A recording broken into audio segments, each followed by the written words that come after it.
Do y'all remember the last time I made top 10 real fictional characters I feel bad for? Yeah, obviously you do. I did make that video, and I promised I was gonna make for the females, so here we are. Let me see. For the males, it was... Damn. It was 31 minutes, 12 seconds. Let's try to hit that then. So anyways, hi again. Top 10 female characters I feel bad for. Now I had to put them in the list because there were just so freaking many of them, and it was just so hard to remember all of them. But yeah, let's begin the list. Starting number 10 with my beloved favorite husband hotel female character, Maggie. Now obviously I heard the theories of Maggie being a fallen angel, and that one was true. But the reason why I pity her is what happened to her. Can you imagine for saving a child, you get your eye taken out? That has to be one of the most traumatic things that has ever happened to someone. For saving a child. I've seen stories like these on the internet where for saving someone or doing a good deed, a person can be harmed.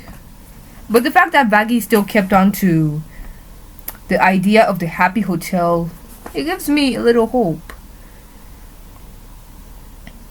The scene where Charlie was a bit at cross with her, and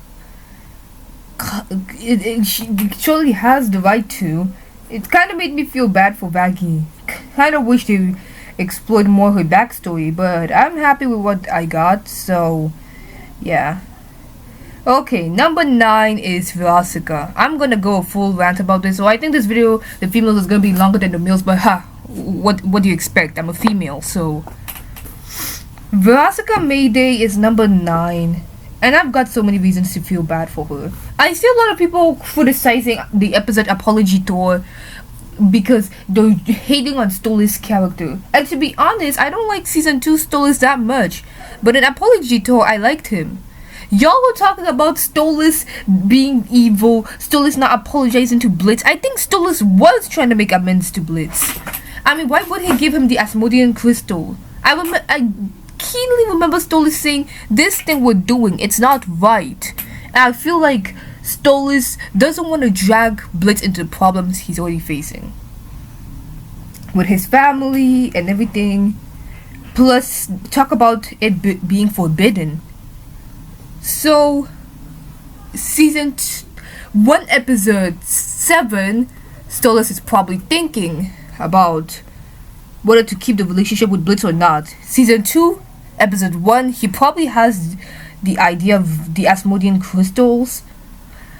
And in season 2, episode 2, he goes against it, thinking Blitz still loves him, until season 2, episode 4, he finds out that Blitz didn't really come to visit him, nor did he really save him. Not really sure what that's a good excuse to break up with someone, but anyways. And then followed by season 2 episode 6, we see Stolas visiting Asmodeus for the Asmodean crystals, and then which in season 2 episode 8 he gives Blitz the Asmodean crystals. Honestly, I feel like Blitz should have kind of apologized for what he did say to Stolas before Stolas teleported him out of the castle. Because Stolas in no ways was trying to say that I'm more powerful than you, and was trying to play with Blitz's feelings. And even if he did, I'm pretty sure he felt remorse for it. Pretty much why he gave the Asmodean crystals. Didn't really know where Blitz was coming up with the logic of, you folks like to do this every time. Just play with our feelings as if we don't matter. Because we're too small and unimportant. And also the morning scene of the episode was so unnecessary. But I did love the new Stolas. But now Veronica is in my list because I've seen a comment saying that they wish Veronica was also to blame for their relationship falling out. It was hinted since she was introduced. If I dated someone who used my credit cards to pay the horse training lessons without informing me, and make me pay for the hotel we sleep at, and ditching me there maybe, then I'd be up for revenge a lot. I really pity Veronica, especially the line when she said, "How do you think it made me feel when the fun loving guy I was dating decided to ditch me all because I made the stupid mistake of saying I love." It was the most embarrassing feeling ever. To feel vulnerable for once, and you really know how to send a message in the crappiest freaking way possible. I stopped seeing Veronica as a villain from that time. Now, number 8. Okay, this is childish, but Ever After High was my before preteen moments. Like when I was 9 to 10, I loved this show. I do have to pity the protagonist Raven Queen though. Now I do pity a lot of characters, okay? They don't have it easy. But Raven, I think I pity her the most, especially in the Dragon Games episodes. It kind of made me sad how, especially the scene where she confronts Apple for releasing her mom. It makes me so sad, the hurt and betrayal she felt when her roommate decided to do this. And even in June coming, like, Apple, as much as I love you, you wouldn't really let Raven breathe. You would keep shoving this destiny thing in her face. And one way you want to make someone do something you want is not by keep on reminding them that that's what they're supposed to do, bruh. I felt so entirely bad for Raven in that episode. And in episodes such as Legacy Day episode 1, the fear of how can I say, upsetting everyone on stage. When Apple said, "How can you be so selfish?" she tried to explain and even apologize to Apple. She even tried to find a replacement for her. Gonna take a lot of hard work, but I'm glad Raven got the respect she deserves.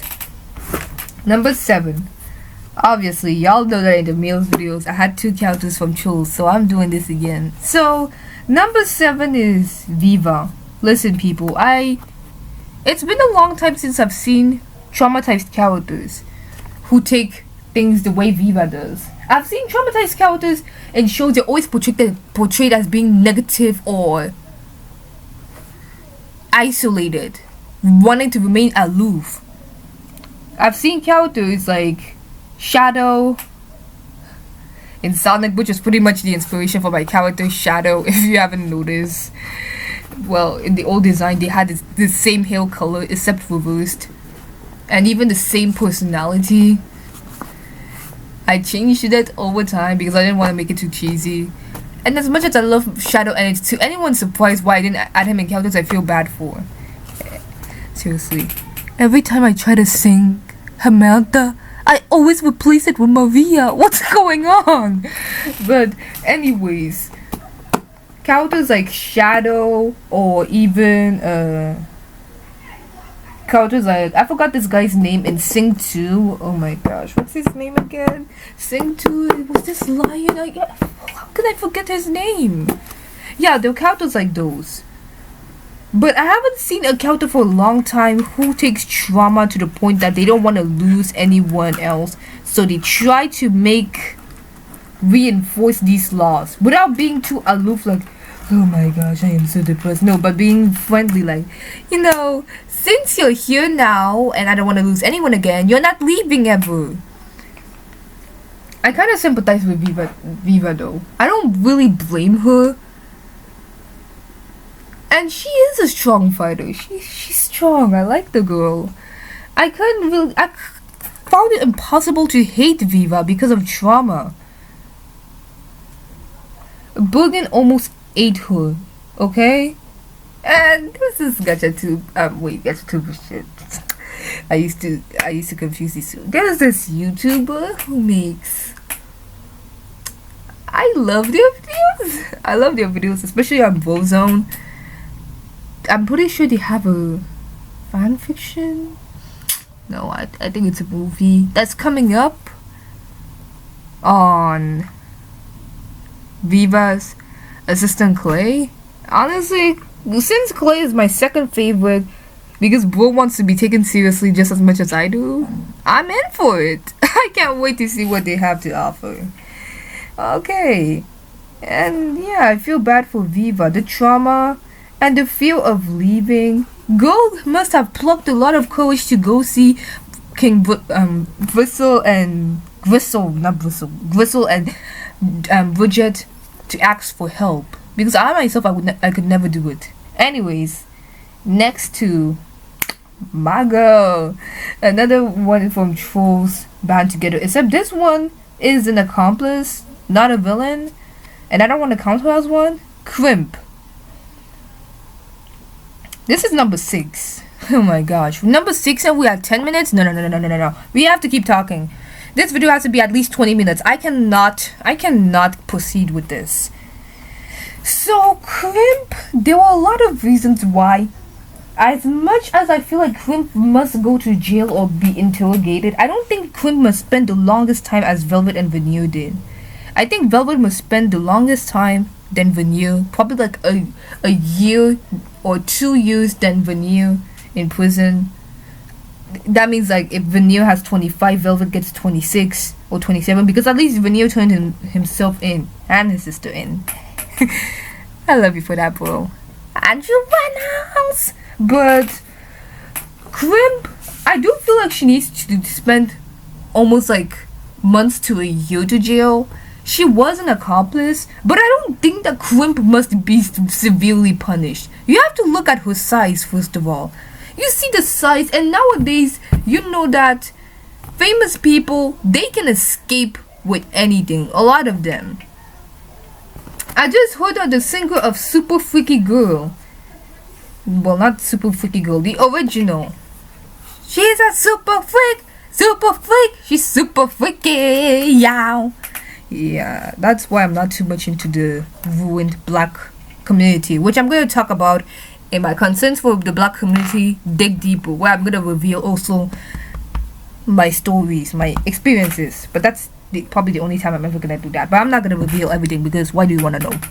So I found out that the man actually did some really messed up things, and it's now that I'm finding out.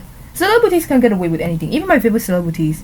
For example, my beloved, well, not beloved, that was stupid, but my favorite member of the NSYNC,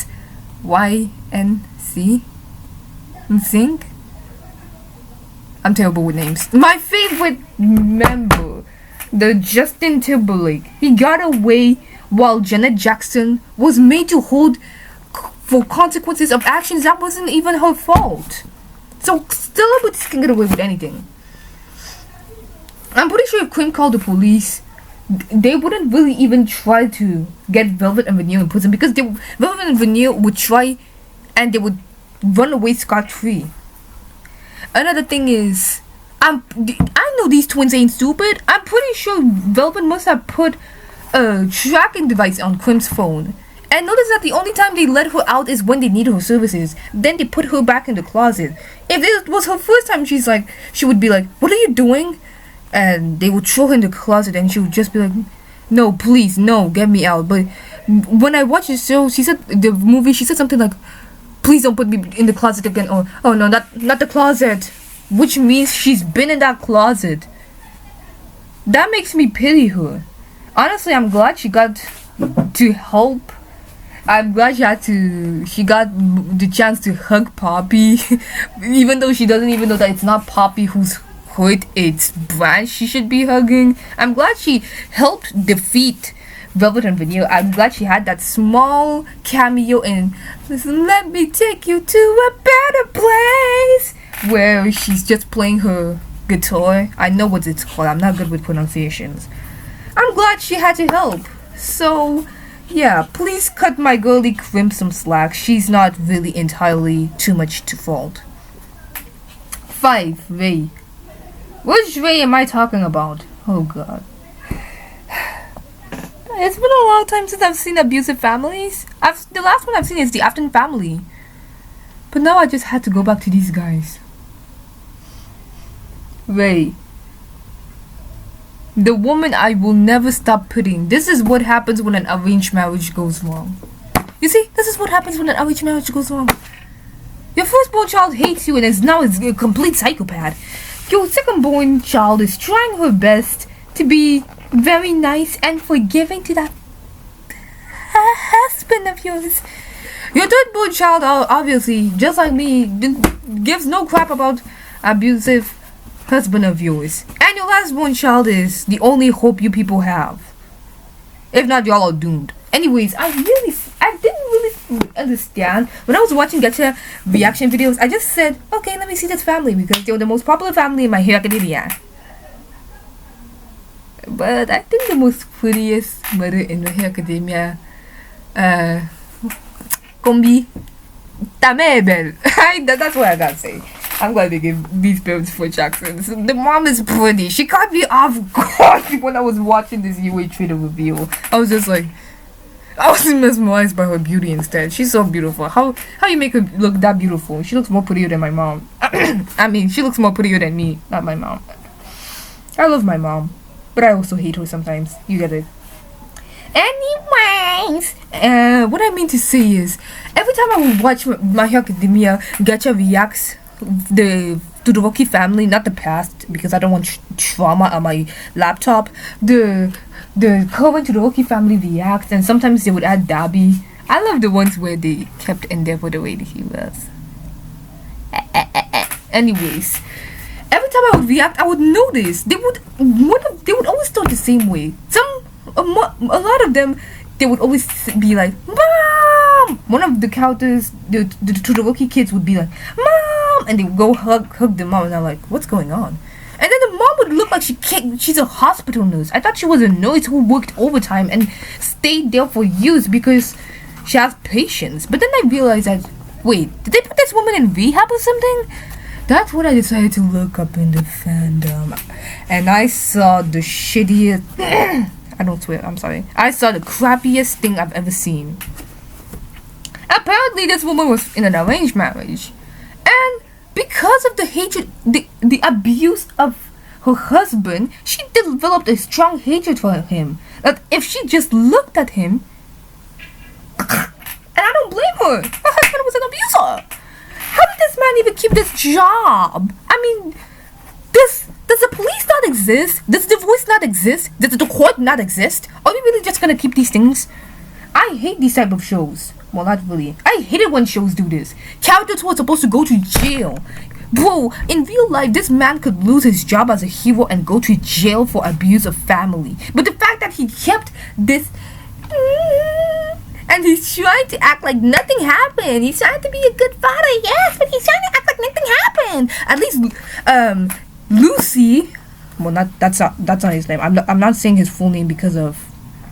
I'm sorry. I really am strong. My family and I were very religious, so... At least Lucy tried to make up for his mistakes with Charlie, okay? This man... You know you've messed up when even Bakugo calls you out, okay? Bakugo, one of the meanest characters, calls you out.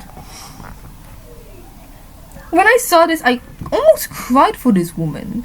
She must have gone through so much. That's not an excuse to burn your son's face, but obviously I'm pretty sure she didn't know, because they told me that she saw the father's side of her last-born's face and went completely off the rails. And it's just why I feel bad for her. I mean, who wouldn't hate their husband if they're an abuser? Arrange me in a marriage all you want, but make sure that the person I'm marrying is not a complete piece of... I'm trying so hard not to swear. To the rookies, you're lucky. I'm trying so hard not to swear against your father, but because I have made a resolution that no more swearing. So this is so hard. The only swears I say is shit and yes, bullshit. Those are the only ones. I'm trying so hard. Please respect it.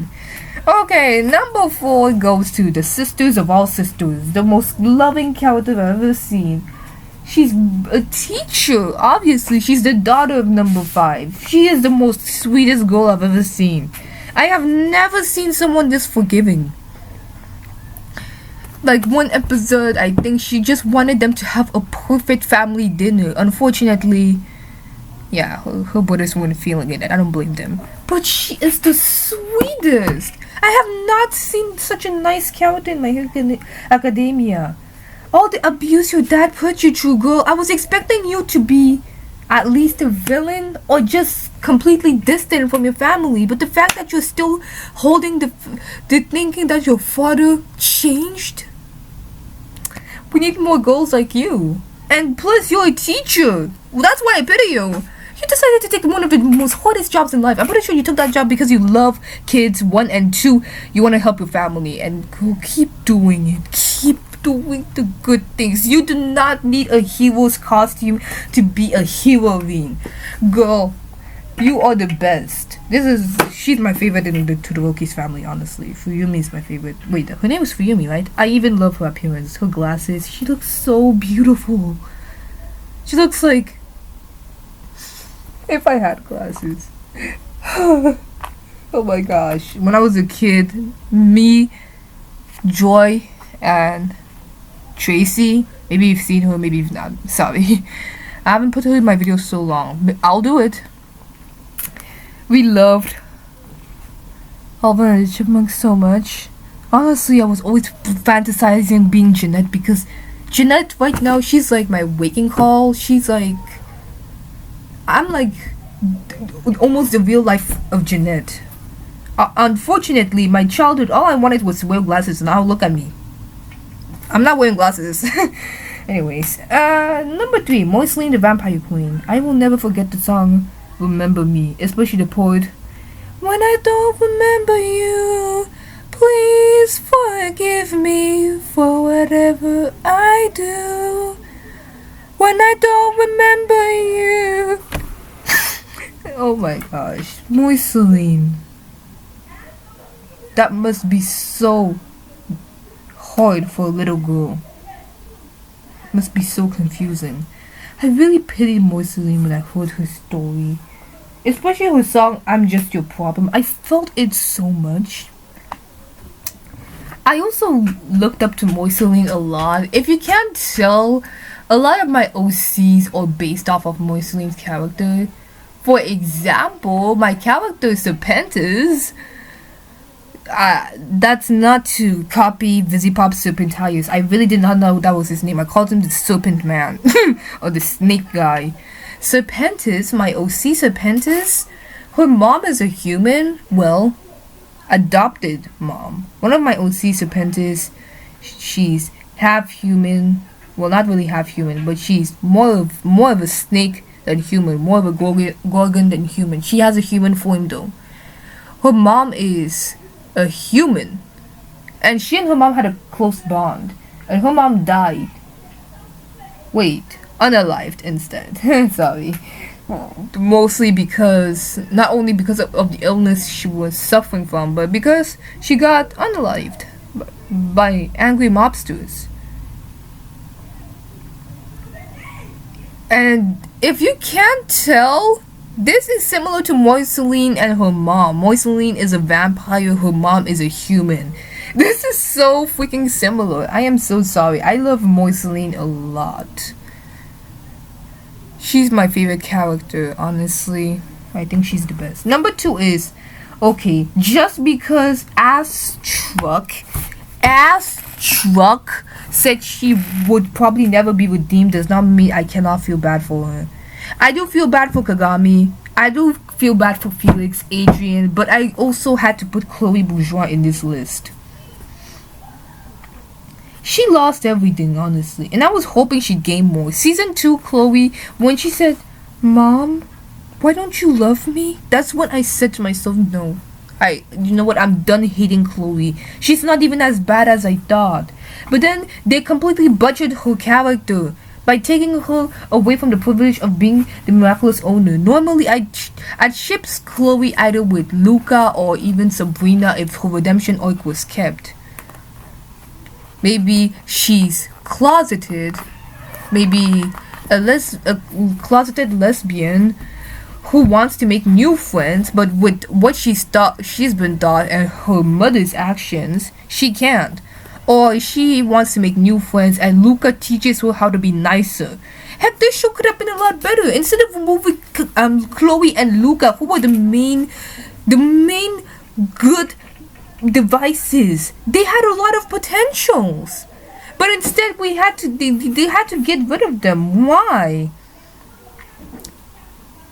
I feel so bad for Chloe. Honestly, I think her parents should face more consequences than she did. The fact that her father is made to be pitied, this guy literally sent dumps down to the earth. This guy lets his daughter manipulate him so much. This guy wanted to get a kid arrested just because his daughter influenced him to do so. And we are supposed to feel bad for him? Hell no, bro. There's no pity I give to you. You're the freaking parent. You should know how to deal with your child. And Zoe was completely useless. If we had mentions of her better, but the fact that she was just introduced out of nowhere and I'm made to accept that, like, hell never. I'm not accepting this random girl as, yay, hi Zoe, no. We don't know her. I never heard of her. I got no warnings. We had no photos. Why are we introducing self-inserts now? Why are we introducing new characters that have absolutely no purposes and that the show wouldn't change if they were introduced? At least Felix changed the show. What did Zoe change? Absolutely nothing to me. But I don't hate Zoe. It's just her costume sucks. So, yeah, I guess that's it. Gonna wait for some time before reading out my honorable mentions. It's gonna be more than the boys, don't ask why. Okay, let me see in this list. Who do we have as honorable mentions? Okay, I see them now. First of all, before the number one, yeah, that was number two. Chloe was number two. Oh my gosh, I didn't even number it. I'm so sorry, guys. Mirabelle is in my honorable mentions because she's the only quirky character that I pity. Yeah, Disney has a history of making quirky characters so weird and make them look cute, adorable. But Mirabelle is the only likable one I've seen. She's dorky, she's quirky, she's weird, but that does not define her entire character. She has moments where she could do without the weirdness. And honestly, I feel so bad. The argument she had with Abuela should have been a bit more longer. And the song Waiting on a Miracle, it still hurts me to this day. Number two, Nishimiya. I think it's Shoto. No, that's Shoto Todoroki. Shoya, no, Shoko Nishimiya.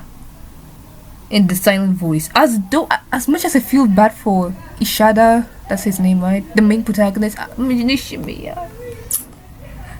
There was this girl in this film, a silent voice, it made me cry so much. There was this girl, she wouldn't let my girl Nishimiya breathe. Like the point where Ishada sacrifices himself for Nishimiya. She beats the heck out of this girl, and I'm supposed to view her as an ally? I hate this girl. Get her off get this Miss Karen with long black hair out of the show.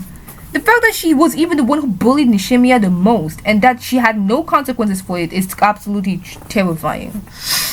My girl Nishimiya, you've been done so wrong, but I'm happy you got a happy ending. Oh my gosh, I feel so bad for this character. Anyways, number three. Like I said, I was a My Little Pony fan in my childhood, so obviously I had to put it in my list. Sunset Shimmer. One of the most good ways on how to redeem a character in a kids show. Honestly, I feel like after Sunset Shimmer, Starlight Glimmer, and Trixie, My Little Pony just couldn't do redemptions very good anymore. For example, there was these twins where Sunset Shimmer and Pinkie Pie were fans of. I think they were twins, right? There's the sassy one and the fun and stupid one. Their redemption was poorly made. There was this woman I think Variety looked up to, I think, probably in an amusement park where she could make people disappear in a white place. Not in a mirror, in a white place. Her redemption was also so badly done. Juniper Montage, her redemption was done terribly too. I feel like My Little Pony had a redemption problem after this. But yeah, I had to put Sunset Shimmer. Sayori. I don't need to explain why I feel so bad for Sayori in Doki Doki Literature Club. So just take it like that. I feel so bad for her. Now, number 1 is Luisa Madrigal. This is my favorite character in Encanto. Not only does she break the stereotypes of what many Disney females look like, but her song Surface Pressure was like a wake-up call saying, yeah, Disney saying, yeah, we see you. So I felt so terrible for Luisa. The fact that she even saved Abuela in the Casita falling when Abuela was the one who treated her like a servant. Especially the scene where Mirabel hugs her. She doesn't know how to react because she's never felt that hug.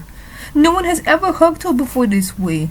It honestly breaks my heart a little bit to see such a character. And she's such a loving sweetheart. I hate people calling her a crybaby and even making fun of her. But anyways, that's it for the list 10. Thank you very much. We reached the same time as the boys. Yay. Bye.